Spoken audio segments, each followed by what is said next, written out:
Bien, entonces estamos en condiciones, ya que la gente se ha ido acercando después de su paseo por el exterior, de iniciar la actividad de hoy. Recuerden que en esta etapa de la cursada nosotros solemos realizar actividades de este tipo que implican normalmente invitar una serie de panelistas sobre temas específicos o por alguna razón específica. A saber, este año nuestros paneles en este horario han correspondido todos al problema de la Revolución de Mayo, del bicentenario de lo nacional. De hecho, vamos a tener más adelante a Rosendo Fraga. El sábado 5 vamos a tener aquí a Rosendo Fraga, para que se vea que nosotros invitamos a todos. Y después vamos a tener a Eduardo Gruner. No sabemos si ganó el Hitric. No sabemos todavía si ganó el Hitric. Pero en principio ese sería el ciclo de la Revolución de Mayo y el Bicentenario. El año pasado y el anterior hicimos otros ciclos con otros problemas, o incluso el año pasado invitamos a los clásicos de las ciencias sociales en Argentina. Recuerden que no estaban, pero el año pasado tuvimos aquí sentado a, por ejemplo, Horacio Giberti, el padre de los estudios agrarios argentinos, a Abelardo Castillo, y tuvimos también a la que nosotros consideramos nuestra madre común, la gran decana del marxismo argentino, que era Beba Balbé.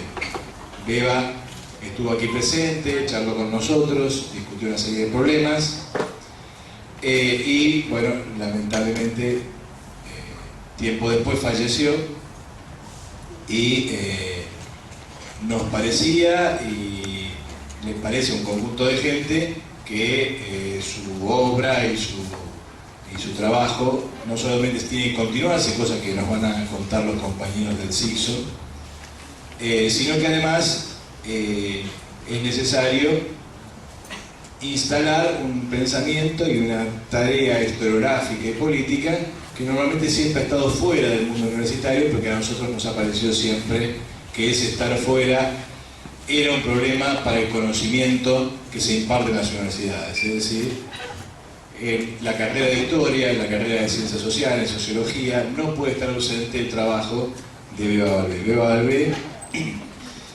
ha dirigido un centro de investigación que es decano de las ciencias sociales argentinas, que ha realizado una extensísima tarea, del cual van a hablar los compañeros. Esa extensísima tarea ha dado luz a trabajos en los llamados cuadernos de CICSO, trabajos monográficos, de una enorme cantidad de temas. Muchísima gente ha pasado por CICSO, gente muy importante de ciencias sociales argentinas. No solamente ha dado lugar a ese tipo de trabajos monográficos, sino incluso a por lo menos dos de los clásicos de la literatura social en la Argentina, es decir, del análisis social en Argentina. Uno que, a mi juicio, y por eso nosotros nos tomamos el trabajo de reeditarlo, es el clásico de los clásicos de las ciencias sociales argentinas, que es El Cordobazo, el libro sobre, como su nombre indica, lucha de calles y lucha de clases. El libro sobre el proceso que va de Cordobazo a Vibrazo, ese proceso que examinamos un par de clases atrás. Lucha de calles y lucha de clases, entonces, es el gran, a nuestro juicio, clásico de las ciencias sociales argentinas. También reeditamos nosotros, porque nos parecía otro libro muy importante, un libro que continúa ese trabajo realizado en Lucha de Calles y Lucha de Clases, que es el 69, sobre el proceso que va, o que une los dos rosariazos con el Cordobazo, y que explica qué proceso se abre en ese año tan convulsionado que es el 69. Estaría de más abundar demasiado sobre el trabajo de la compañera Beba. Lo van a hacer aquí los compañeros. Nosotros, yo en nombre de la cátedra e incluso en nombre personal, como se lo dije a ella, que no tendría que haber fumado tanto, lo único que me duele es que no la tengamos con nosotros. Queríamos y nos hubiese gustado por seguir aprendiendo de Beba, Pero bueno, la vida es así. Lo importante es que el trabajo continúe. Beba nos ha educado a muchos, incluso a muchos que no lo reconocerían, incluso a muchos que hoy están en la vereda de enfrente, no respetando una virtud que Beba siempre tuvo, o sea, una enorme coherencia política e intelectual a lo largo de su vida. Beba siempre estuvo en el campo en el que tenía que estar. Y por eso para nosotros fue siempre un ejemplo personal, un ejemplo moral, político y un ejemplo intelectual, aunque no coincidiéramos en muchas cosas, aunque pudiéramos debatir o disentir en muchas cosas. Pero era una verdadera maestra. Nosotros la invitamos a nuestros hijos de clásicos. Era una maestra de los marxistas argentinos que quería entender sobre todo la Argentina. No hacer una lectura religiosa de los libros, no hacer una lectura de los libros como si fueran la Biblia, sino hacer una lectura útil de una tradición a la que uno pertenece y en la que uno se inscribe, pero para poder entender la realidad en la que vive. Por eso, para todos los historiadores marxistas y para los historiadores que nos interesan la historia argentina, los trabajos de Beba eran de una referencia ineludible y al mismo tiempo un proceso de aprendizaje constante. Lamentablemente Beba no está, ha dejado su obra, que es muy importante y que nosotros leemos y trabajamos todo el tiempo, con lo cual seguimos discutiendo, pero lo que en este homenaje queríamos resaltar es que ese trabajo continúa, sigue en marcha y por eso han venido los compañeros a hablarnos de eso en este modesto homenaje a una persona que el futuro de una Argentina socialista reconocerá como una de sus constructoras. Tenemos aquí presente a Beatriz Balbé, que ha trabajado, además de ser su hermana, ha trabajado con ella par y paso durante años y es coautora de El 69 y autora de una enorme cantidad de trabajos en el grupo de Sixo, y al compañero Matías Feito. Te iba a decir Matías otro apellido, pero... el compañero Matías Feito, que trabaja en el Sixo, está trabajando. Dice que es aprendiz, pero está trabajando. Todos somos aprendices. Y sobre todo al lado de Beba. Todos hemos aprendido, así que eso es normal. Ellos nos van a hablar de la continuidad de ese trabajo, que es en última instancia lo que importa. Bueno, Beatriz, gracias por estar acá. Todo tuyo. Bueno, buenos días. No sé si voy a hablar de cómo estamos continuando el trabajo, que de hecho lo estamos continuando mucho. Sino me cuelgo de las últimas palabras tuyas, y es que Beba además tiene una historia política militante bastante importante, y justamente a raíz de esa experiencia de Beba política y sus sucesivos momentos de ese desarrollo, es que pudo hacer lecturas de la realidad argentina desde otra óptica. Además de la metodológica, epistemológica, filosófica, histórica, etc., una relación entre la teoría y la práctica muy fuerte, con gran jugada de parte suya en muchas situaciones de crisis políticas en el país. Y justamente cuando nos invitaban a hacer un homenaje a Beba, yo retomé algunas de las tantas veces que Beba decía algunas cosas como las que voy a decir ahora. Beba decía: nosotros, la generación del 60, no tenemos nada que ver con la del 70. Eso no solo que lo decía, sino que formulaba por qué.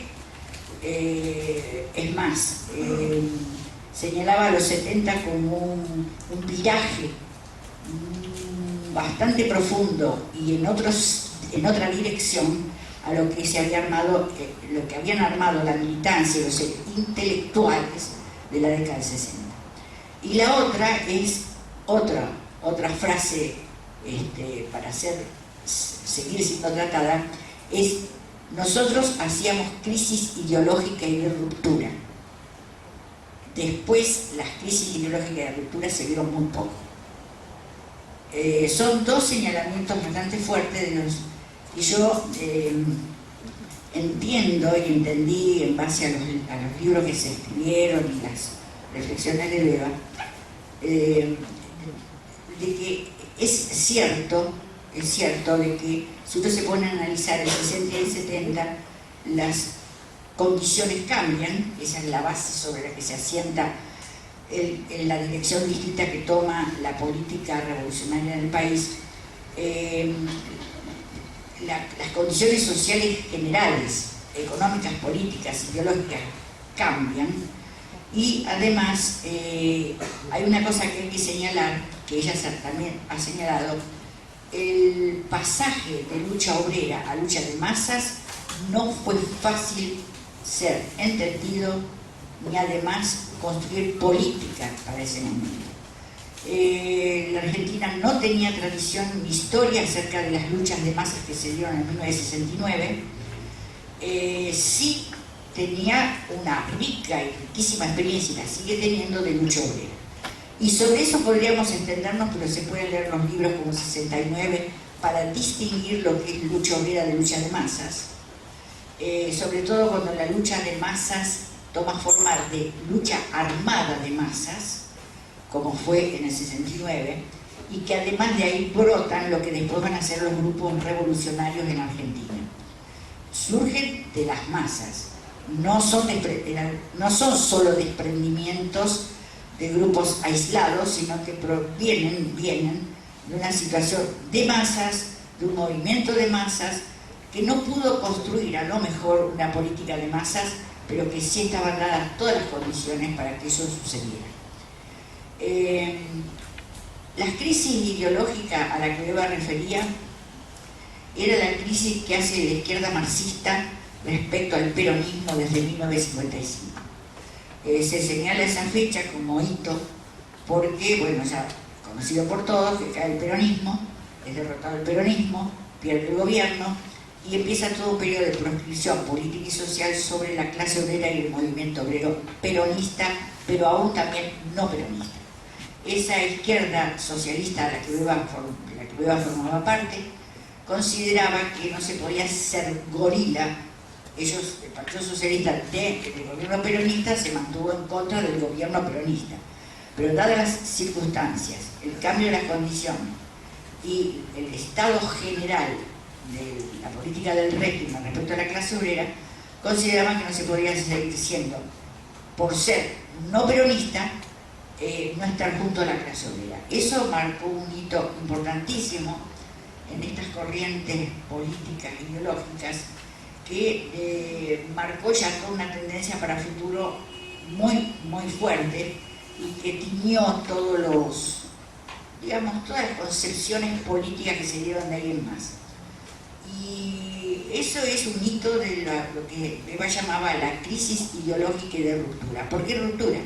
Porque tiene que romper en el seno de su partido con aquellas corrientes más que seguían manteniendo su antiperonismo sin tener en cuenta que el peronismo también había obreros peronistas y que en ese momento había que estar apoyando las luchas de la resistencia peronista y que tener que estar luchando al lado de los obreros.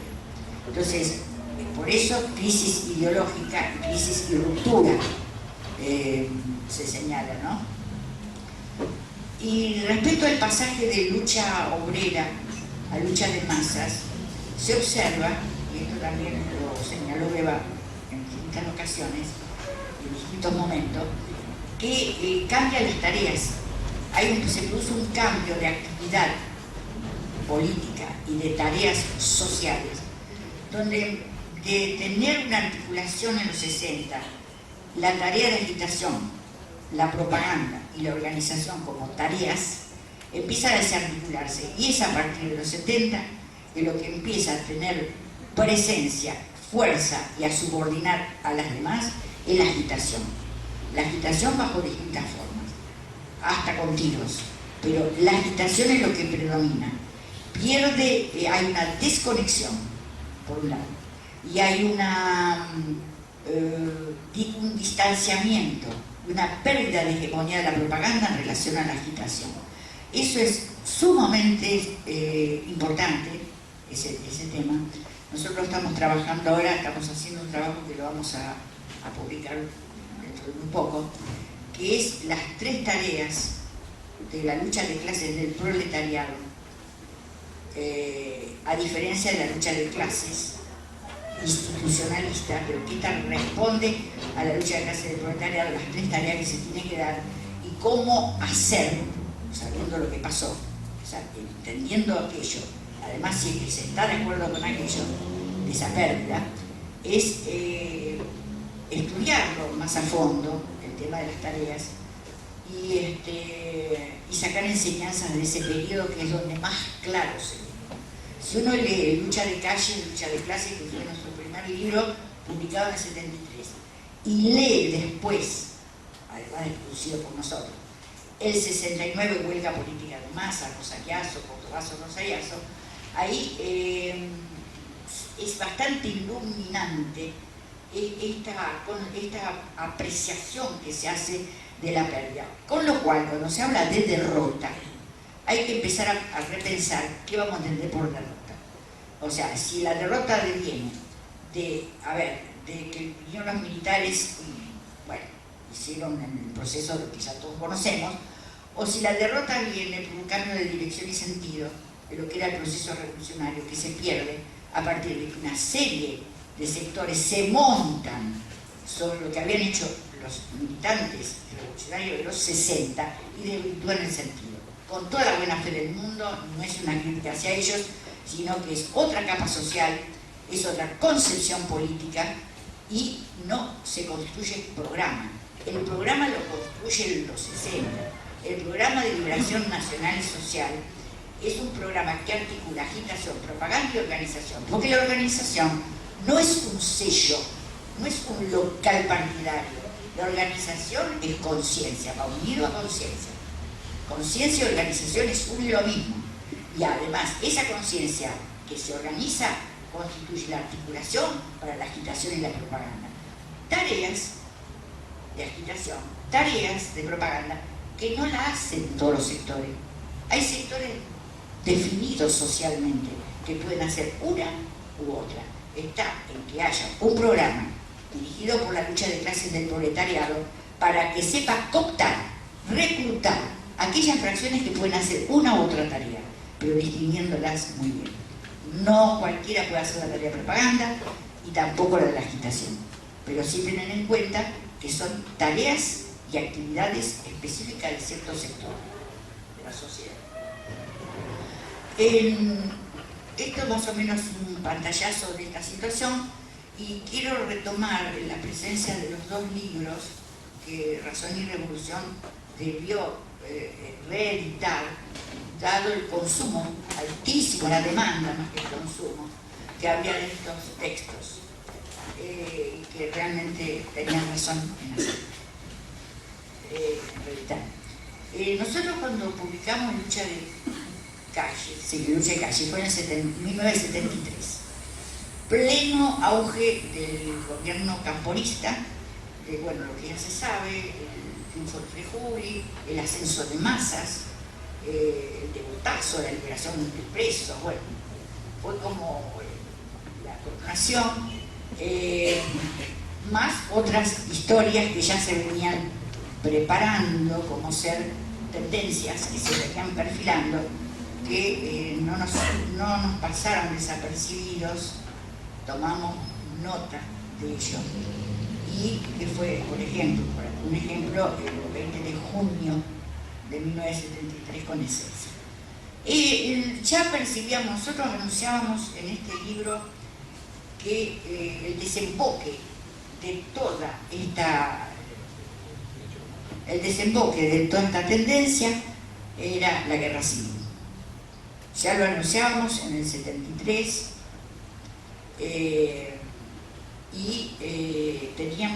había elementos ya para pensarlos, y ahora, pensándolo con esta cabeza que tenemos ahora, que recuperamos todo el pasado y la historia, es bastante posible que fuera la guerra civil, porque justamente se subordinó la propaganda y la organización a la tarea agitativa.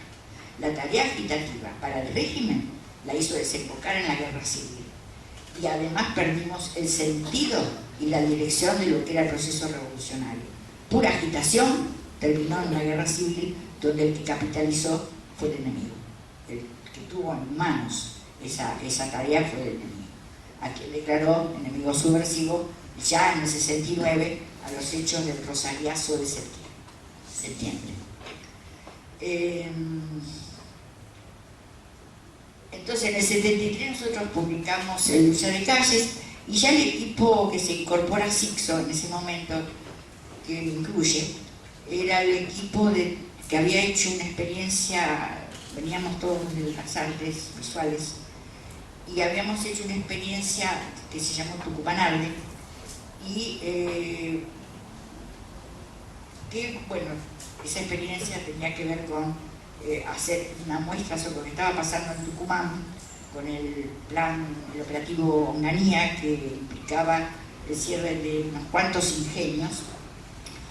Y bueno, ahí articulamos con Octavio Getino y Pino Solanas con la Hora de los Hornos. Nuestro grupo se empezó a llamar Agitación y Propaganda. Hicimos una muestra en la CGT de Rosario y una muestra en la CGT de Buenos Aires.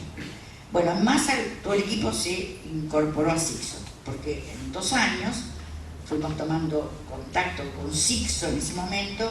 Sixo aportó un documento importante para la exposición que fue un análisis sociológico acerca de la política azucarera del gobierno en ese entonces. Lo aportó y fue muy útil, y entonces nos incorporamos. Cuando nos incorporamos no empezamos a trabajar con lo que era lucha de calle después que conocido por todos, sino que empezamos a trabajar fuertemente con todo el país, sobre todo con las provincias donde había habido levantamientos en Corrientes, Rosario, en Mayo, Córdoba de Mayo y hasta ahí, ¿sí? Entonces, cuando se toma la decisión, o sea, se discute si esperar un poco para terminar el trabajo o publicar ya en Lucha de Calles, que era tomar los hechos del 69 de Córdoba, o sea, solo Córdoba, y tomar los hechos del Viborazo, solo Córdoba, porque son... El Viborazo fue un hecho local. El Mayo de Córdoba estaba encadenado con otros hechos, pero ahí se toma solo el de Córdoba. No nos quedaba muy claro ni seguro estábamos de que estábamos haciendo bien publicando este trabajo primero y no el 69. Bien, que eran las provincias todas articuladas.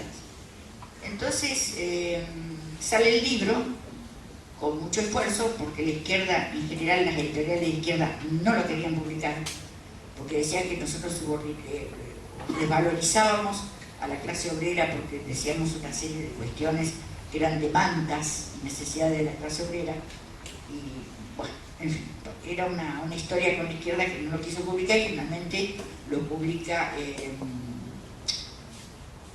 José Luis Mangieri con la Rosa Brindal, a quien agradecemos también muchísimo que en ese momento se haya jugado por esto. Y después, en el 89, miren, del 73 a 1989, sale el Huelga Política de Masa, que toma los 3 hechos de Masa. El Rosariazo de Mayo, el Cordobazo de Mayo y el Rosariazo de septiembre de 1969. Pero previamente a eso, Beba tenía que hacer un viaje a Rosario, un congreso, creo que era el de, ¿cómo se llama? Antoñazzi. Sí. Hacer una mejor hacer la historia.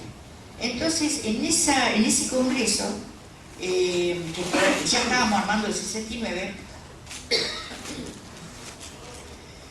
Beba expone lo que se está haciendo y viene una delegación, sentado ahí en la jornada, hay una delegación de la CGT, delegados de la CGT, donde piden la palabra y dice que ellos fueron destacados por el plenario de la CGT para venir a escuchar a Beba Valvé y que le tienen que hacer una serie de observaciones después de escucharla y bueno, tomar algunas cosas que había dicho ella. Le llamaba mucho la atención que siendo una socióloga y además ocupándose de problemas centrales como el tema de las luchas de 1969, que no eran que prácticamente no eran ni tratadas por nadie, que no hubiera tomado las luchas de septiembre en Rosario de 1969. Y entonces empiezan a contar ellos de qué se trataba eso, sabíamos nosotros qué había pasado. Pero en realidad no se le había dado el sentido que tenía y que después se retoma en el trabajo de los hechos del 69 y eso cierra todo, eso logra cerrar todo el ciclo de las luchas y conceptualizar cada una de ellas y qué papel cumple el Rosariazo de septiembre en ese continuum y en ese proceso de luchas y continuidades de luchas y hechos. Bemas, me acuerdo que vino de Rosario muy impactada porque dijo: un grupo de obreros me hizo entrar en crisis ideológica. ¿Cómo no se nos ocurrió investigar y profundizar en los hechos de septiembre, cuando es el único hecho en relación a los dos anteriores donde la clase dirigente es el proletariado, donde realmente se forma un combate, se arma un combate de masas, del que se desprenden grupos armados de masa, donde se mimetizan los estudiantes con los obreros y dejan de estar corporativizados en cuanto tales, donde realmente ahí se constituye el movimiento de masas y el enemigo es ahí donde lo declara enemigo subversivo. Porque antes, en el primer Rosariazo, dijo que eran extremistas, los conceptualizó extremistas. En el Cordobazo, subversivos. Pero recién, en el septiembre del Rosario, se lo conceptualiza como enemigo subversivo. Y esa fue la batalla decisiva que cerró el ciclo, comandado por la clase obrera, con toda la familia obrera, lo que le daba el carácter proletario al hecho, donde se quemó y el enemigo era la burguesía industrial monopólica, porque no quedó empresa ni bancos que no estuvieran incendiados. Se quemó una flota importantísima de colectivos, troles, buses, en fin. Pero digamos, ahí el movimiento obrero declara su ruptura con la burguesía industrial, con lo cual cierra el ciclo de lo que había sido su alianza inicial en el peronismo, con la burguesía industrial y las Fuerzas Armadas. Ese es el broche de oro donde realmente se cierra y ahí se produce la ruptura. Beba, retomo, cuando vuelve Beba de Rosario y asume lo que fue escuchado por ella, de lo que le habían dicho los obreros, realmente ahí me di cuenta, y yo la primera vez que veía una persona en crisis ideológica tan profunda que no paró más hasta no terminar el libro. El libro sale en el 89 y lamentablemente, ahora un poco visto a distancia, es una lástima que haya salido en el 89. Ese libro debió haber salido, más allá de que se pudiera o no, justamente en el 73, porque en el 89 ya estamos en la contrarrevolución. No hay quien pueda valorar ese libro en un periodo contrarrevolucionario donde está el pueblo disgregado y los intelectuales se cambiaron de bando. Segregados se pasaron al liberalismo. Entonces, yo no digo que hubiera cambiado la historia con ese libro, pero ese libro, que es prácticamente un manual, en su momento justo hubiera tenido otra significación, hubiera aportado algo, por lo menos, a clarificar muchas cuestiones que, si ustedes leen el libro, lo van a percibir. De todos modos, y Beba, no sé si alguno de ustedes la habrá escuchado en otra oportunidad, siempre sostiene de que el cordobazo es una especie de fetiche donde es el día del cordobazo, todos recuerdan el cordobazo. Y hay una imposibilidad o una decisión de no tomar en cuenta los otros hechos. E incluso, cuando se habla del cordobazo, pocos son los que anotan y relacionan y conectan que el cordobazo es producto de algo anterior, no tanto, 10 días antes, que es el rosariazo de mayo, y lo que le continúa, que es el rosariazo de septiembre. Hay como eso se cansó, yo no quiero volver a repetir porque Weber lo ha dicho miles de veces, y ya creo que ya no tiene sentido seguir insistiendo en eso, pero recuerdo nomás de que la imposibilidad. Entonces, en Lucha de Calle, el libro es un ícono, un clásico, y todo el mundo lo ha pedido, lo sigue leyendo, etc. Y el 69 también. Lo que pasa que en Lucha de Calle, que tiene esos dos hechos solamente, el Viborazo, y solo los hechos de Córdoba, del 29 de mayo, son dos hechos que, al no estar conectado con el proceso más general de luchas, que no podía hacerlo, no podía en ese momento, pasa a ser una propuesta, un documento común de un fenómeno coyuntural. Es decir, la coyuntura 71, la coyuntura 69. Y sabemos bien que todo movimiento coyuntural depende de un movimiento de carácter orgánico. Lo orgánico, en este caso, el movimiento que se desplaza y se demuestra, y se describe, y se analiza, es el libro del 69, el Huelga Política de Masa. En realidad, la incomprensión, la decisión de no asumir la conexión entre hechos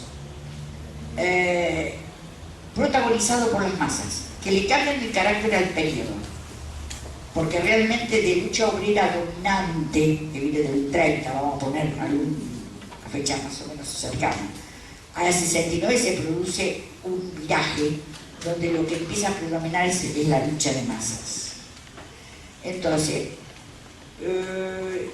esa imposibilidad de poder conectar los tres hechos, ¿no es cierto?, hace que uno mire el Lucha de Calle como un fenómeno coyuntural, que además está conectado con que es un hecho coyuntural y local, porque eso se da en Córdoba.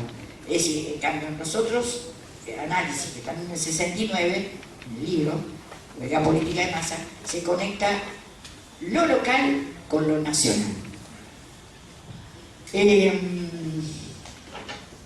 Nosotros seguimos, a la luz de todas estas cosas que vamos descubriendo, ¿no?, a nosotros mismos, y recordando y dando vueltas y vueltas para ver por qué de dónde viene esa imposibilidad de conectar cosas muy difíciles en un periodo contrarrevolucionario como este, si justamente es el impedimento de la conexión. Acá cualquier cosa que se conecte, enseguida la contrarrevolución se ocupa de desarmarla. Esa es la esencia de la contrarrevolución, el impedir y romper. En ese camino, nosotros estamos entrando por otro lado ahora para analizar el cordobazo desde dos perspectivas, en conexión con lo local, con otros hechos, por ejemplo, cordobazo, viborazo, navarrazo, y cordobazo conectado con rosariazo, cordobazo, rosariazo. Son dos metodologías, o es la misma metodología, pero vista desde una doble mirada, a lo que ahora va a hablar Matías, va a hacer una breve descripción. Así que yo cierro con esto. Se hace muy muy difícil hoy que la gente entienda lo que pasó, qué fue todo esto. Es muy difícil hacer entender a la gente la importancia de la crisis ideológica y el por qué no de una crisis ideológica. No es imposible ahora hacer crisis ideológica. Ahora lo que domina es el relativismo, el posibilismo, el economismo, y está todo bien. Está todo bien. Así dicen, ¿no? Está todo bien. Y nosotros entendíamos que en esa época estaba todo mal y además queríamos dirigir todo eso, conducirlo. Así que bueno, y poner la beba en el lugar que ya se conoce, pero estas cosas que ella sostenía de las crisis ideológicas y estos problemas de las crisis ideológicas de los periodos 60-70, una de las tantas cosas que ella decía acerca de la diferencia. Ella decía que se había montado en los 70 algo que no tenía, hay continuidades obviamente, porque también la bandera de la liberación nacional y social se levantó después, pero los sujetos fueron otros, cambió el sujeto. Empezó a tener mayor peso la pequeña burguesía y radicalizada, pero pequeña burguesía al fin, y el proletariado se quedó subordinado, empezó a estar, como todo proceso, a comenzar a quedar subordinado a una marea que se venía imparable, que termina en las elecciones primero y después en una guerra civil. Bueno, yo por ahora.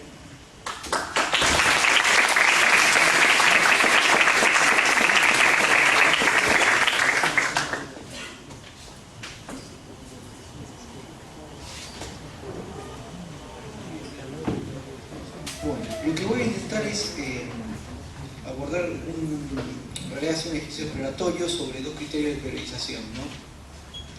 Son dos criterios de priorización que hacen a dos objetos de investigaciones de carácter distinto, ya que señalan dos ciclos de lucha. El primer criterio de priorización es una mirada que llamamos horizontal del proceso, que refiere a la concatenación, como decía Beatriz, de los hechos cordobazo de 1969, Viborazo de 1971 y Navarrazo de 1974. Los tres hechos ocurren en el territorio de la provincia de Córdoba. Allí se analiza la formación, desarrollo y realización o ruptura de una alianza de clases que toma forma de fuerza social. El segundo criterio de priorización es una mirada que llamamos vertical del proceso, que refiere a la concatenación de los hechos de 1969, Rosariazo de Mayo, Cordobazo, Rosariazo de Septiembre, donde se mide la relación de fuerza y magnitud de una fuerza social en un periodo determinado y permite constatar si se constituyó la unidad estratégica del movimiento que otorgó al proletariado magnitudes de poder. Para esto usamos dos índices, ¿no?, que son conciencia y organización, que lo tomamos de Lenin en base a sus estudios sobre la lucha de clases en Rusia. Teniendo como observable las fuerzas sociales en lucha, define y analiza toda la lucha desde la relación conciencia-organización. Por organización entiende la disposición de fuerzas sociales en el campo de los enfrentamientos, de donde el desarrollo de la organización refiere a un reordenamiento de las relaciones entre fracciones sociales. La noción de conciencia, en cambio, refiere al conocimiento práctico en las luchas que las masas han acumulado acerca de las metas de clase y de los medios para llegar a ellas. Se trata estrictamente de una conciencia táctica y estratégica.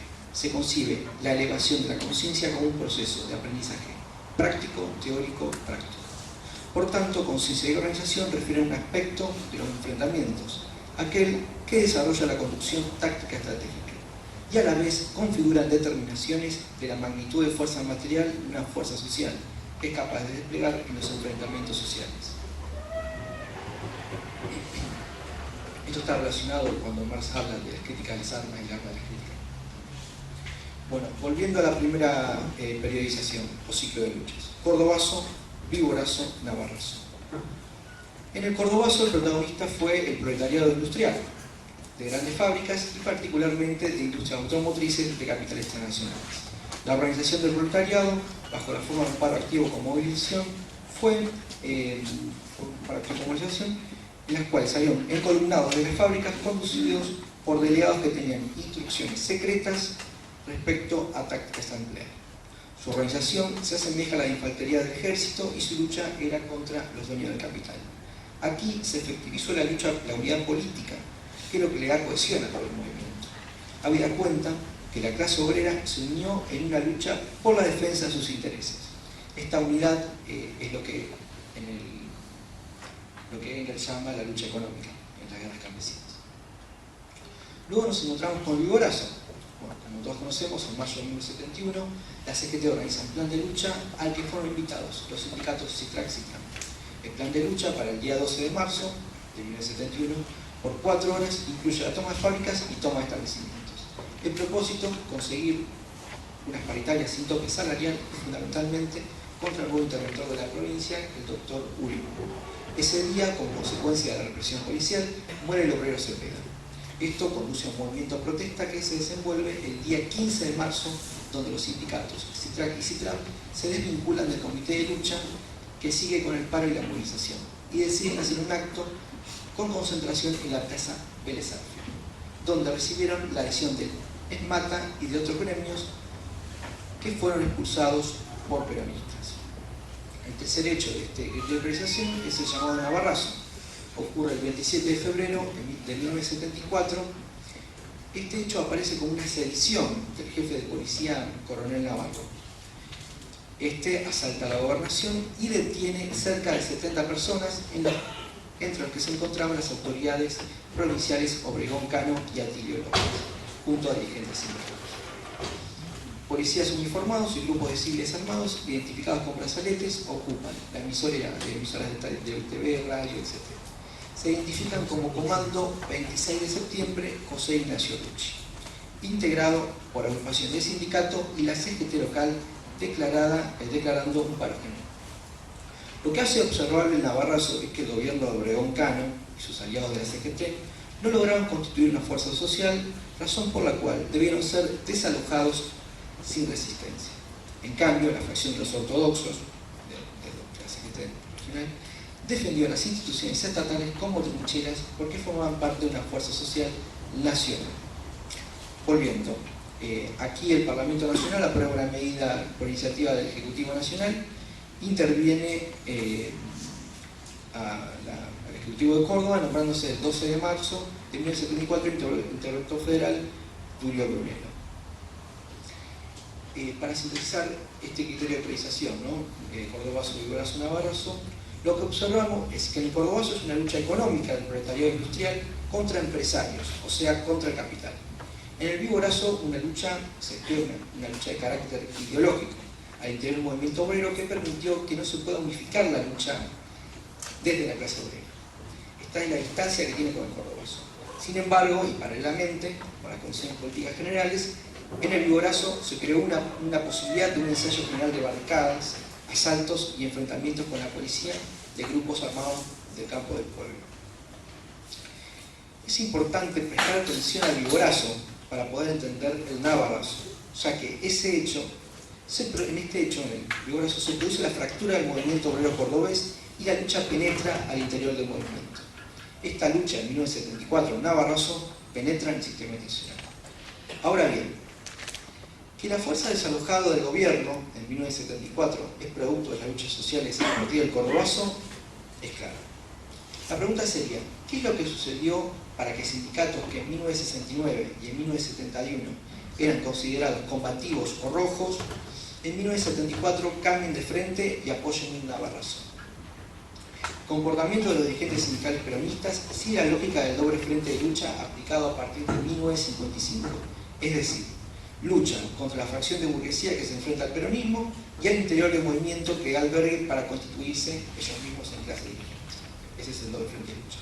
Por lo tanto, desde esta estrategia proletaria, su alineamiento en Córdoba en 1974 es congruente con lo que planteamos, o sea, es congruente en fortalecer el gobierno del general Perón.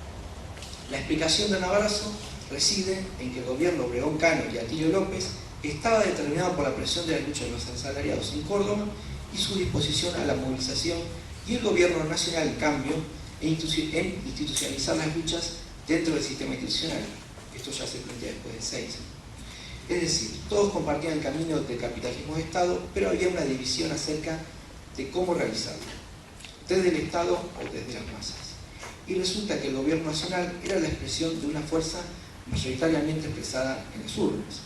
Por lo tanto, podía ser una revolución nacional, pero no socialista, salvo como tendencia. La que para ser tal debe ser modificada todo el sistema institucional y político, es decir, otro Estado. Sintetizando, El ciclo de luchas cordobazo, viborazo, navarrazo ilustra la conformación de una fuerza social en formación que se descompone y finalmente es derrotada.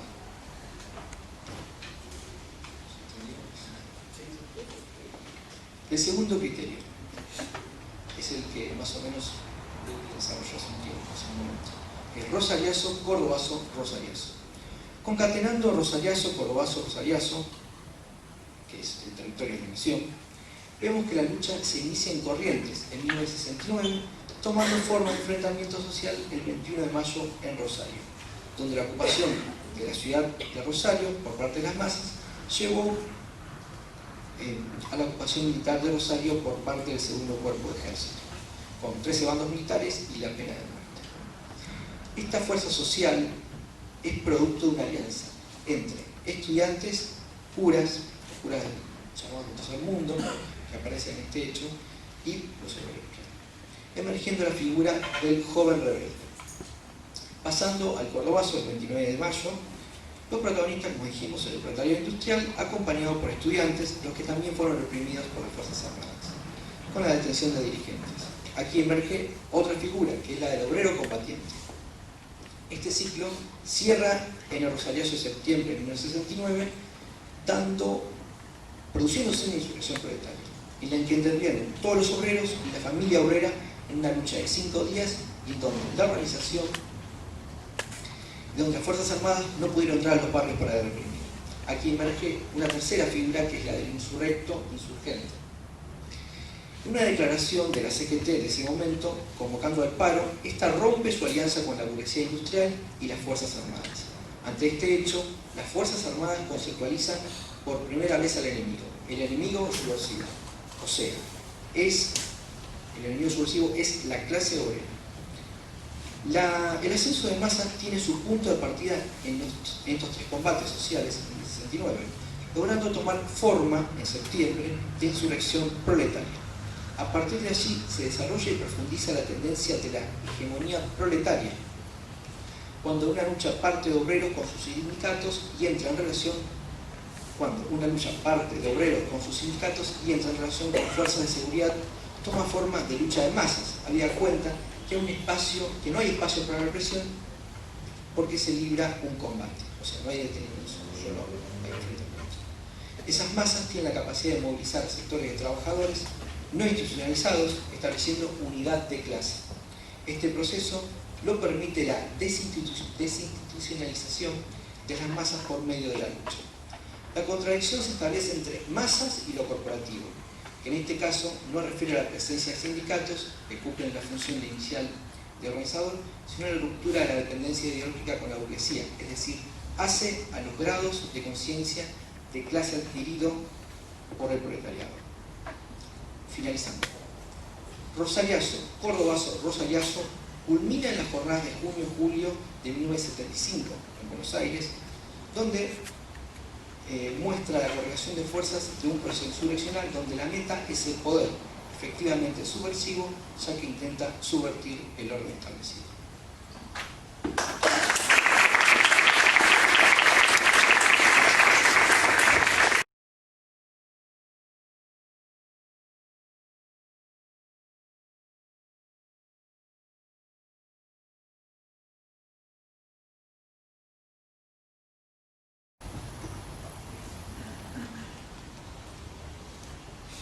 Arrancamos un poco fríos.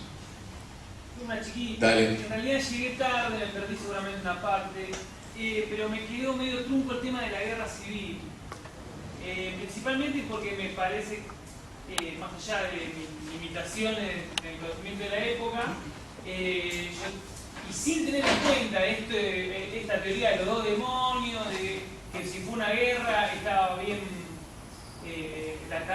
la masacre que se vino después, sino por el hecho de que, el Frejuli es un triunfo electoral y me parece que, si bien había comisiones obreras que eran del PRT, por ahí había otra como el peronismo de las bases, o la juventud peronista no era toda guerrillera. Entonces por ahí a desarrollar un poco esa parte, a ver que si realmente estaba si la consigna era tomar las armas, ¿no? Porque no entendí lo de la guerra civil. puede explicar un poco más.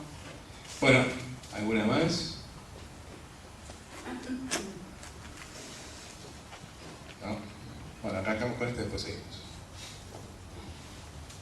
A ver, guerra civil la vamos a entender como dos fuerzas enfrentadas. No voy a hablar de qué grupos ni nada, sino el concepto de guerra civil. Son dos fuerzas enfrentadas. Entonces, más allá de que estén armadas, algunas y otras no armadas, que algunos formen parte de partidos desarmados desde el punto de vista del arma, o grupos armados. Desde el 73 en adelante al 76, uno va viendo la tendencia, no quiere decir que a partir del 73 justo, sino a partir del 73 se van reuniendo todas las condiciones del desemboque de una guerra civil, que no es el 76 propiamente dicho, ya empieza antes, porque el 76 es lo que dice Lenin, que intervienen los hombres prácticos de lucha para poner orden y terminar la contienda, o sea, y vence uno o vence el otro. Vencieron los militares en el 76 desde el punto de vista militar, ¿no es cierto? Pero además nos hicieron una labor increíble y muy provechosa. Dejaron a los partidos políticos para que vuelvan de nuevo. O sea, nos dejaron eso. O sea, no solo que mataron a medio mundo, sino que además nos dejaron a los partidos políticos que hoy padecemos. ¿Sí? O sea, gran victoria de parte de ellos, no solo militar, sino política. Y el desenlace de la guerra civil, que justamente vos anunciaste un libro que escribió de Santos, que presentan ahora, ahí yo no conozco, pero sí me acuerdo de los diarios del PRT. Bueno, si se quiere saber cómo se va desenvolviendo la guerra civil en Argentina, hay que leer esas cosas, ese tipo de materiales. Eran enfrentamientos de todo tipo y empiezan además a actuar las 3A, o sea, en el camino, ¿sí? Entonces, es guerra civil tendencialmente, ¿no? Nadie dice que empezó tal día, pero como tendencia es eso, lucha armada permanentemente, guerra civil. Bien. Acá. ¿Dos fuerzas o más de dos fuerzas? Yo digo, está buena esa aclaración, si son dos fuerzas o más de dos fuerzas. Yo te digo, inicialmente yo diría que sí, son grupos que se van enfrentando, pero que se van construyendo. Son grupos, aparecen como grupos desarticulados en algunos casos, pero que en realidad si te pones a pensar son dos grandes fuerzas que terminan, o sea, que sigue su desarrollo hasta el 76, pero es una guerra civil de la lucha de clases, con armada. Pero la guerra civil de la lucha de clases, se radicaliza la lucha de clases y toma esa forma electoral. En un momento, tiene un tiempo, el triunfo electoral y la fuerza electoral, hasta que viene Ezeiza, ¿no? Es así, 73, Ezeiza. Y ahí, a partir de Ezeiza, es que empieza a tomar forma la guerra civil. Muy incipientemente, no se hace muy visible, pero ahí se empiezan a conformar las dos grandes fuerzas. Fuerte. Con respecto a la guerra civil, digo Beatriz, que lo estudió mucho mejor que yo, que es un compañero de ella del circo, estamos puntualizando los 70 hoy, cuando en realidad en Argentina había un proceso de guerra civil diferido desde el 55. Entonces, si lo aclarás de ahí, se puede entender mejor el concepto. En el sentido que vos lo decís, de dos fuerzas enfrentadas, en un periodo de la historia prolongado, y donde a partir de momentos puntuales se enfrentan y chocan. Sí, tiene razón. Para entenderlo el proceso, el 1955 de septiembre, no es solo un golpe militar a Perón, o sea, porque en general se ha visto, cuando se analiza ese hecho, se lo ve de la perspectiva de que cae Perón por un golpe militar o una guerra militar. Lo que pasa es que lo que se genera en septiembre de 1955 es eso más una insurrección proletaria, que van al enfrentamiento. En Rosario es el epicentro de ese enfrentamiento, donde, bueno, con bajas humanas, muertos heridos, y eso es realmente el núcleo de la guerra civil. Y a partir de ahí empieza todo un periodo con sus avances y repliegues que llega hasta el 76, 73, 76, donde las fuerzas ya vienen conformadas desde ese periodo anterior, desde el periodo del 55, con todos los problemas sociales que traía la conformación de las fuerzas. Las fuerzas se conforman a partir del 55, con las luchas obreras, con un programa y todo lo que ya desconoce. Y entonces también el señalamiento de Héctor, porque es la fecha de la guerra civil como punto de partida, es el 55. Y después tiene sus repliegues, sus avances, hasta que otra vez vuelve a tomar forma.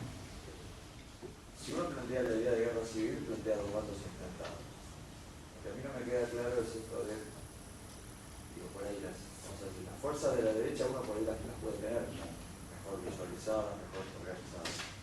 Lo que no me queda claro es por qué las fuerzas de la izquierda no logran una unidad que permita un enfrentamiento, me parece a mí de alguna manera, con cierta igualdad de condiciones y con ciertas posibilidades de triunfo. Pero en definitiva me parece que es una de las fuerzas que de la izquierda de alguna manera tiene un objetivo. Lo que yo no logro entender es por qué no se pudo Lo que pasa es que en la guerra civil nosotros tenemos un libro que se llama Los hechos armados, un ejercicio posible. No es tan así, de que te va a aparecer las dos fuerzas. O sea, es una simultaneidad de fracciones y sectores organizados, pero históricamente, por eso vino bien la aclaración del 55, tiene una historia, ¿entendés? Entonces, izquierda no sé, pero el peronismo podía estar en una fuerza o en la otra, ¿entendés? O sea, se fractura la sociedad, se hacen bandos, y la diferencia es que esos bandos están armados, pero todo lo que venía desde antes fracturado, el mismo peronismo, y entre el peronismo y los no peronistas, eso toma fuerza y forma, ¿entendés? Y no es dos bandos que vos decís, yo voy a agarrar un lápiz y voy a hacer una lista, a ver quién está acá y quién está acá. No, porque son bandos muy sectores de los dos lados que se mueven inclusive. No hay. Además, en ese momento, el 73 se constituyen tres fuerzas, que es la fuerza del gobierno, la fuerza de la contrarrevolución y la fuerza revolucionaria. La contrarrevolución es la del capital financiero, que se hizo el repliegue en el 73 para después poder avanzar. La revolucionaria y la del gobierno. La del gobierno era el gobierno peronista en ese entonces. Volver al 45, con las dos vías, las dos formas de capitalismo de Estado, capitalismo de... Todas las contradicciones empiezan a emerger a partir del 73.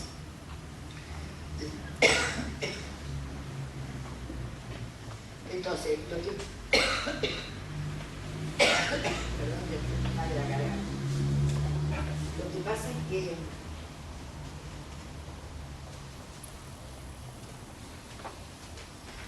el Navarrazo, que describió Matías, forma parte de esa guerra.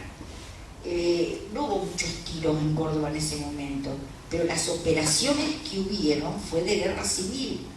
Es decir, Ezeiza, con tiros, es como el prólogo de la guerra civil. Y si vos me querés armar dos fuerzas en Ezeiza, y gruesamente uno dice, y los peronistas de izquierda y el gobierno.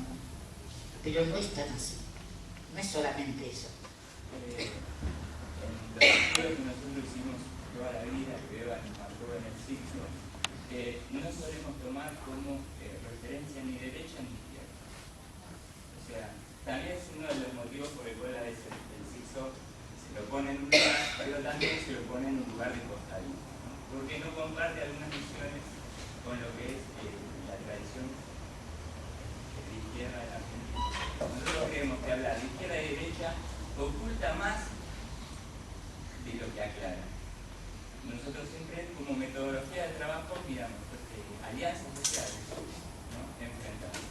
Y alianzas sociales implica diferentes opciones que confluyen, sectores, inclusive alianzas de clase, y diferentes sectores ideológicos que confluyen a un objetivo. Cuando Matías explicaba, digamos, presentaciones, ¿verdad?, de por qué algunos que aparecían como rojos después toman otra posición, cuando Betty dice por qué unos están de un lado en un momento y después están del otro, lo que vemos son tareas que se desarrollan socialmente, o las fracciones, que algunas pueden ser solo aplicación y otros solo propaganda, pero en un proceso social todo eso confluye y cada uno tiene su tarea y su parte a un movimiento que se desarrolla. Cuando vemos en todo caso el desarrollo de la guerra civil en Argentina, del 85 para acá, que algunos estaban en un lado, otros estaban en otro lado, pero básicamente uno ve que por un lado están una alianza que no importa quiénes están de este lado hoy o mañana están del otro, pero hay una alianza, ¿no?, una parte de la Argentina que va hacia la liberación nacional y social y otros que se le oponen, ¿no? Y eso termina siendo los dos bandos. Después, del lado que estaba en contra del lado de la liberación nacional y social, hasta había grupos de izquierda. La izquierda y la derecha termina siendo como el bueno y el malo, como el Dios y el diablo. Una situación media maniquea que a veces uno la trata de manipular y no terminamos viendo nada, porque al final terminamos siguiendo personajes porque pueden llegar a mostrar que esa es la posición a la cual uno aspira ideológicamente, pero no tiene las políticas correctas con el objetivo último que es liberación nacional y social o estar en contra de eso,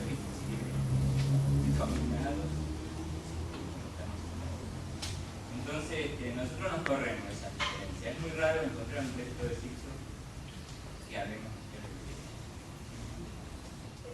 Usted habla de inicio, usted habla de una crisis del 60, la marcó como etapa importante. ¿Qué opina usted del 45? ¿No forma parte del inicio de esa crisis? Cuando se empieza a plantear la diferencia entre Gradel y Perón. Cuando yo hablé lo localicé, el problema de la crisis ideológica, hablando de Beba Balbé y su trayectoria dentro del Partido Socialista, y es post-55. Eso no le podría contestar en este marco porque yo estaba hablando del 55, de Beba Balbé y su partido, que hace crisis ideológica respecto no tanto al peronismo, sino a la clase obrera peronista. Y esa fracción política decíase ella misma, no peronista, pero tampoco antiperonista. Entonces se alineaba con la clase obrera más allá de su distinción política. Se alineaba con obrero, que estaba proscripto política y socialmente.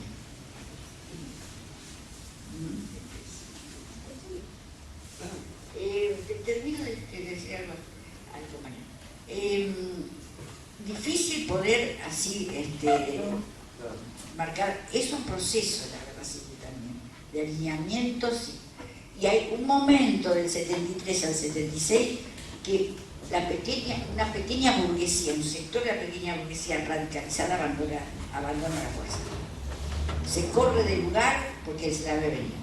Entonces, vinieron con todo el impulso por el movimiento de masas, se sumaron al Frejuli, al triunfo del peronismo, pero hasta ahí. Y cuando una fracción abandona, debilita la fuerza, obviamente. O sea, lo que hay que estar más atento es quién abandona las fuerzas, quién se corre, porque eso es lo que le dio el espacio al enemigo después del 76 a avanzar. Fue muy importante el abandono. Y siempre decía Beba, la cito, de que ese abandono vino cuando ganó la guerra Luna. Se asustaron. La pequeña burguesía se asustó. Perdió Estados Unidos, ganó el comunismo en Vietnam, se corrieron. Esa era la interpretación que tenía Beba, ¿no? hacerte adepto.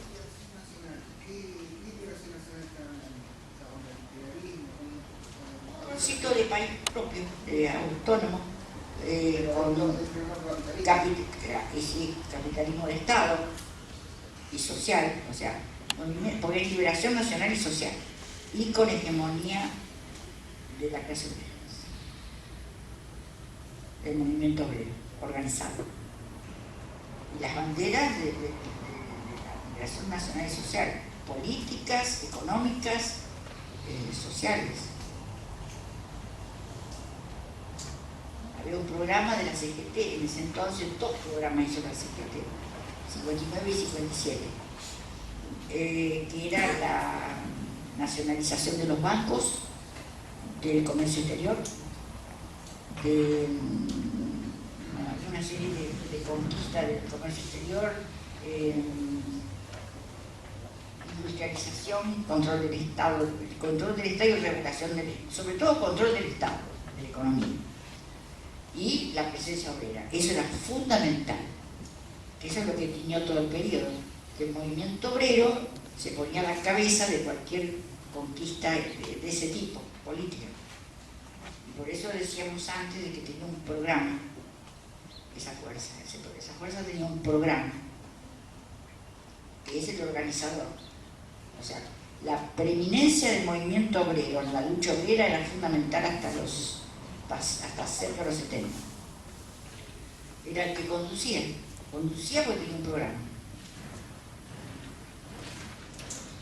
Me pareció escuchar que el Perón del 73 tenía como programa volver al 45.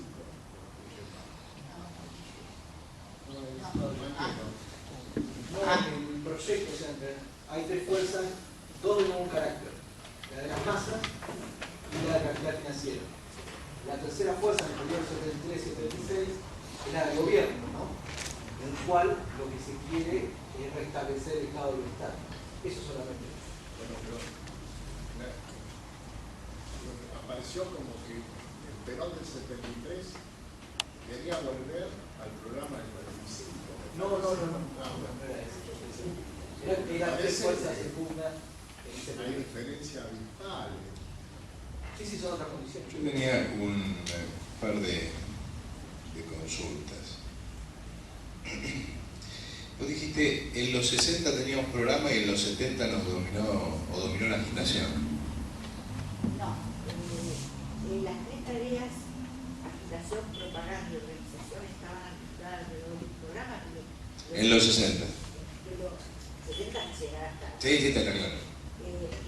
Justamente el movimiento obrero tenía, a través de su lucha, había logrado formalizar un programa al que se iban articulando todos los otros sectores. Entonces, el organizador era ese programa, la huelga general nacional. Lo que pasa es que ahí empieza el problema, cuando no es la huelga nacional general o huelga política, empieza a quedar subordinada al movimiento de masas. Ahí es donde se produce el desfasaje, la desconexión, porque siempre había sido el sujeto la clase obrera que organizaba. Acá son las masas y es otras leyes las que funcionan. Que eso es lo que yo creo que es necesario y sería muy bueno que se pusieran, todos nos pusiéramos a investigar, qué distinto papel cumplen los de abajo, ¿no? Cuando es la huelga general la que organiza a cuando son las masas las que organizan. Porque las masas también se organizan y no hace falta que venga nadie a organizarlas. De per se, las masas se organizan. Está bien, pero de hecho los que, por ahí entendí mal lo que señalaste, pero por una cuestión así casual, completamente casual, tan casual como por ejemplo hoy es el aniversario de Cordobazo, estamos acá, que es completamente casual. Estamos terminando dos tesis de licenciatura sobre dos organizaciones distintas, una sobre la FAL y otra sobre el Malena. Y el Malena tenía el programa de liberación nacional y social. Es uno de sus constructores, digamos. Sí, ha sido informante, así que... y Y en cambio a la FAL, digamos, sobre todo a las primeras, pero en general después también, lo dominaba casi la agitación pura, digamos, ¿no? Era una tarea de la acción inmediata, e incluso con la postergación de cualquier discusión programática. Sin embargo, los agrupamientos que van a tener suerte en la década del 70, o sea que van a tener mayor importancia, no son los que provienen del estilo Malena, los que siguen o que tienen esa orientación del programa nacional y social. Claro, pero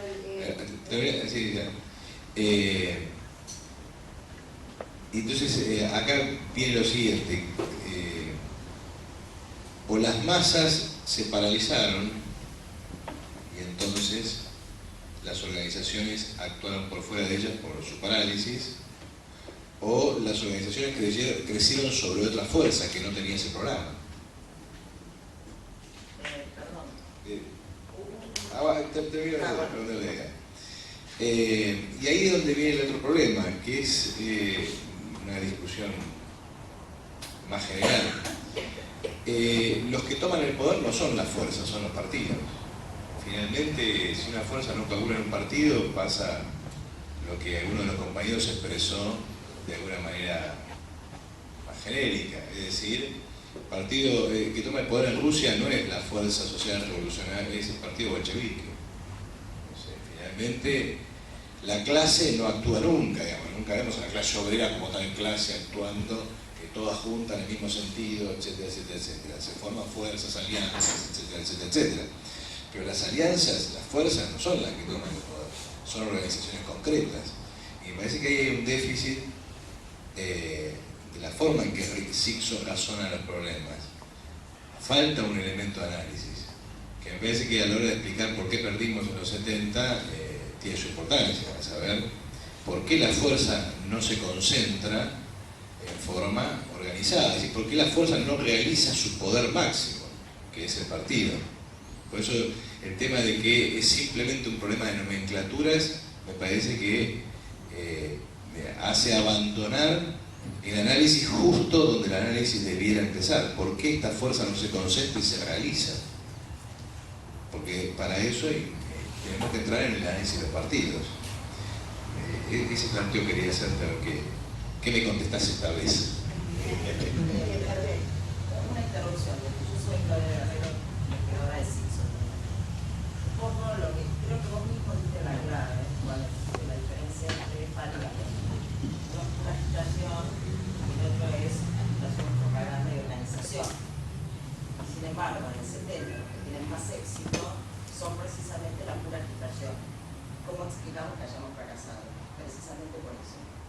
Al abandonar el programa, al empezar más la agitación, dejar de lado organización, propaganda, agitación, y ser pura agitación, es por eso que desembocan en los 76 en la comisión. Entonces creo que la clave es esto, en qué momento se produce esa torsión, en qué momento se produce ese despasaje. ¿Tiene que ver con la pequeña burguesía abandona la alianza? No lo sé. ¿Tiene que ver con Vietnam? No lo sabemos, digamos. Creo que la clave es eso. ¿Por qué llega el FAL y por qué muere el FAL? Yo dije que tal vez hay otro programa, y no es el de liberación nacional y social. Ese era el programa de la época, digamos. Bueno, ese es el programa de una de las Tengo dos. temor de que nos vayamos a los grupos, a la cosa. Pero acá, ¿no?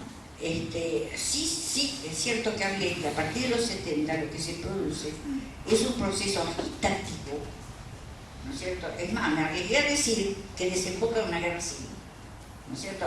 Que eso podríamos sentarnos a analizarlo bien, porque parece como que uno tira cosas así, pero que la ausencia de propaganda y organización de masa conducida por la clase obrera termina mal.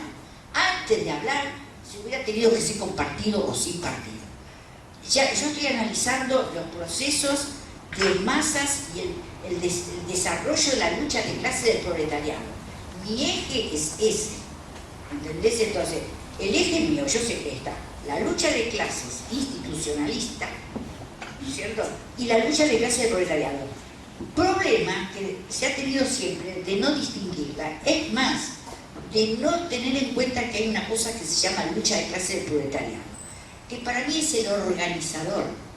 El organizador en esa época, que va del 55 por lo menos hasta el 70, es la lucha de clase del proletariado.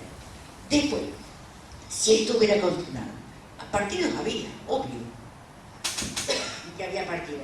Pero yo no me pongo ahora a discutir si el cierre, el desenlace y el final es el partido que conduce. Yo supongo que sí, pero no es mi problema en este momento. Estamos hablando justamente por el Cordobazo hoy, de cómo se desarrollaron los acontecimientos y dónde terminó. Eso. Y quiero aclarar una cosa antes que vos sigas.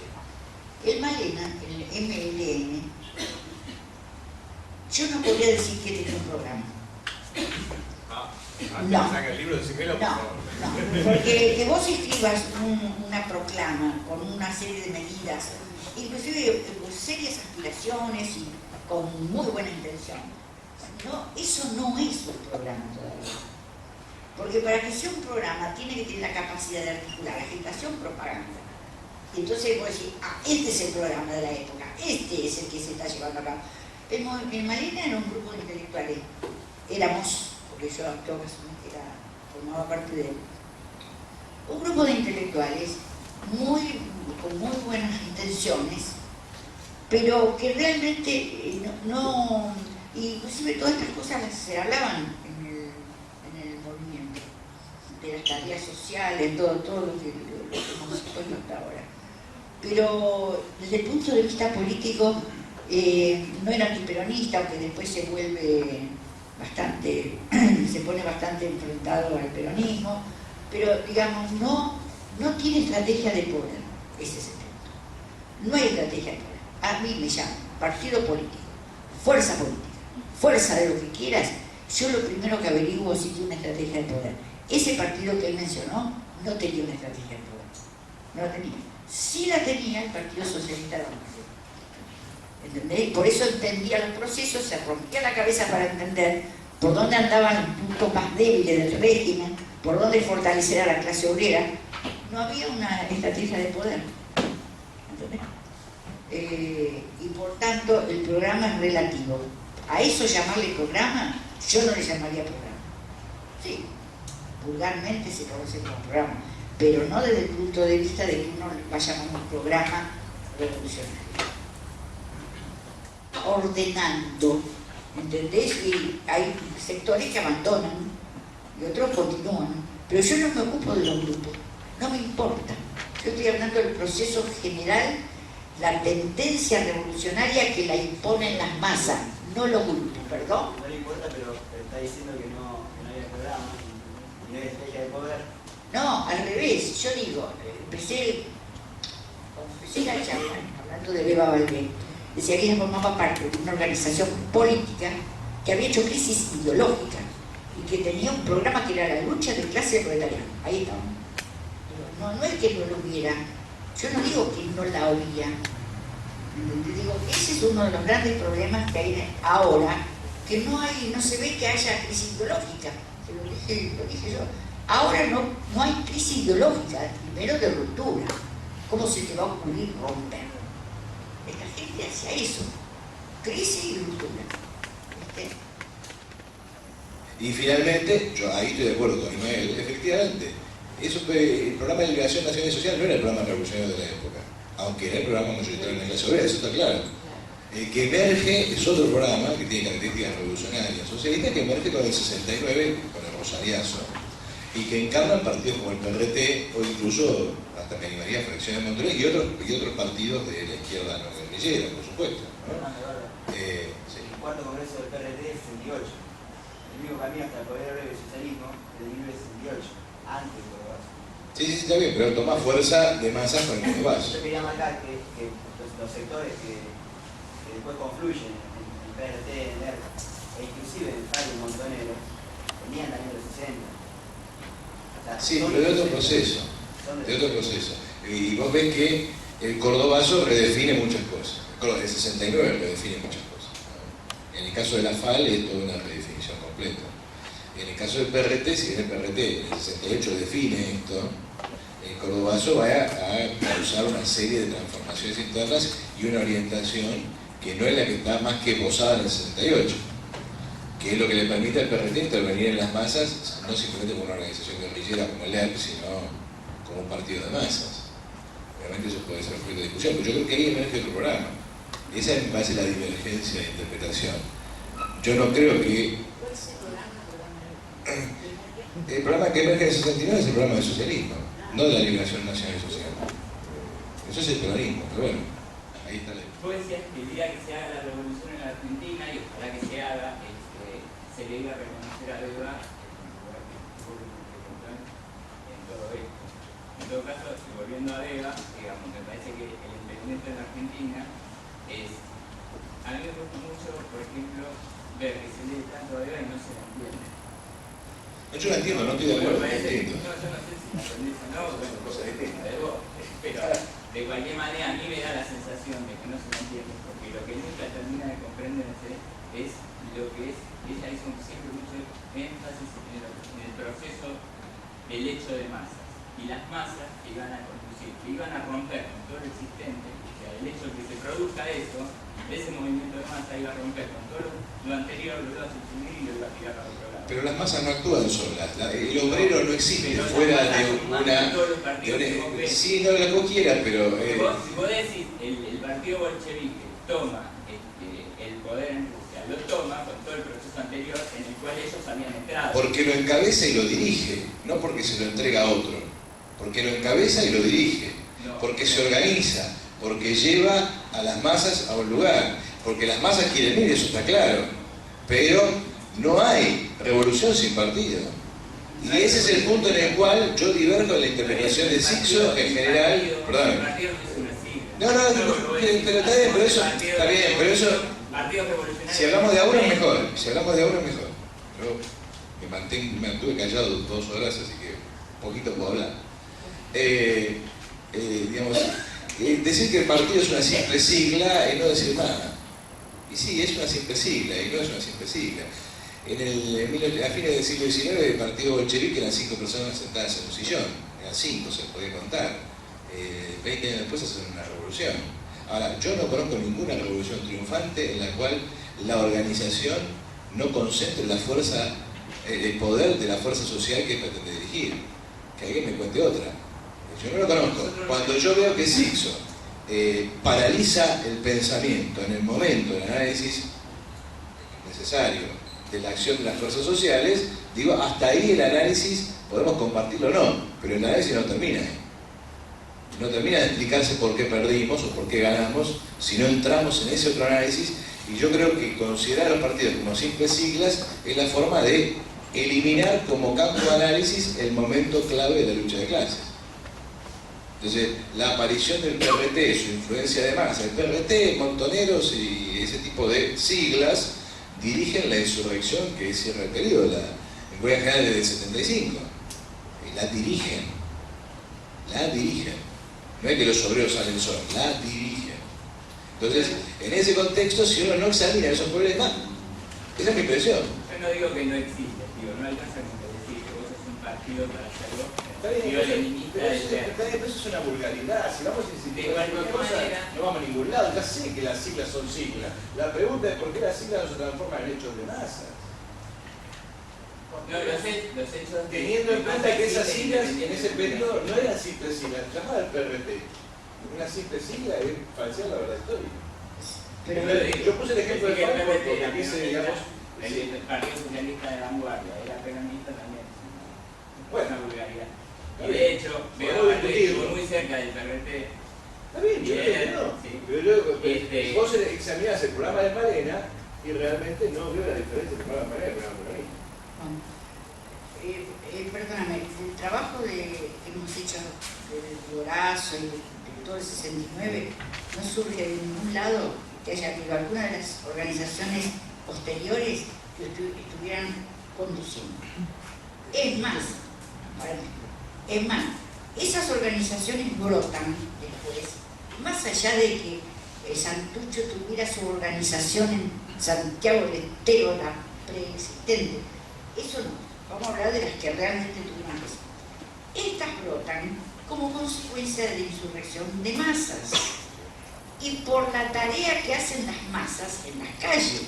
Cuando yo les comentaba recién que hay un ejercicio de lucha armada en Córdoba, eso no lo dije, lo digo ahora. Cuando digo que del Rosariazo de septiembre se desprenden grupos que se desprenden del tronco principal y ejercitan acciones armadas de masa, todos esos ejercicios son preexistentes a la formación del partido, porque no es que el partido conducía ahí, no conducía a nadie, eran las masas con la clase obrera. La clase obrera, a través de la huelga general nacional era el organizador. Lo que pasa que después la huelga general empieza a quedar como forma de lucha subordinada al movimiento de masas.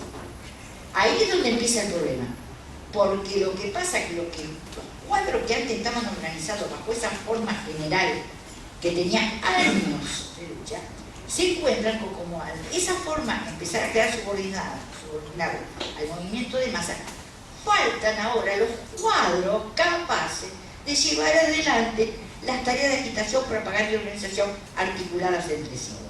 Entonces lo que yo dije que había justamente, como no había cuadros para la propaganda, porque esos cuadros eran del periodo anterior, de donde dominaba la huelga general, los nuevos cuadros no habían aparecido. Quedaba el puro agite, pura agitación, pero no porque la malignidad de alguien, no, la ausencia de la tarea de propaganda dio lugar a que pese la agitación en un periodo que estaba contra los militares, que todo lo... O sea, que ya se conoce. Después vienen los grupos, para hablar precisamente, 70, son organizaciones, pero ya estaba el camino trazado. El programa para mí no es el programa la letra escrita, ¿eh? No es solamente eso, porque mirá, Malena tenía una palabra escrita, escribía lo loco. No, el programa lo imponen las masas. Las masas dieron el programa. ¿Cuál era? La toma de, o sea, era la lucha insurreccional de masas. Ahí está, ya está, trazado. Después vienen los grupos y tienen que hacerse cargo de eso.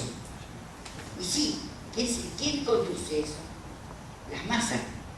Es decir, bueno, ¿quién conduce? ahí entramos en la discusión más finita. Porque yo estoy de acuerdo con vos en que el cordobazo no lo dirige la Confederación Izquierda, ni el Rosariazo, ni el PLN. No, para nada, para nada. Que su proceso de dirección va a ser posterior. Claro. Y que efectivamente hay un fracaso en asumir esa dirección. Eso estamos de acuerdo. En lo que no estamos de acuerdo es en que el programa dominante o el programa revolucionario fuera de Liberación Nacional Social. Para esa época. Después, esa época cerró un ciclo.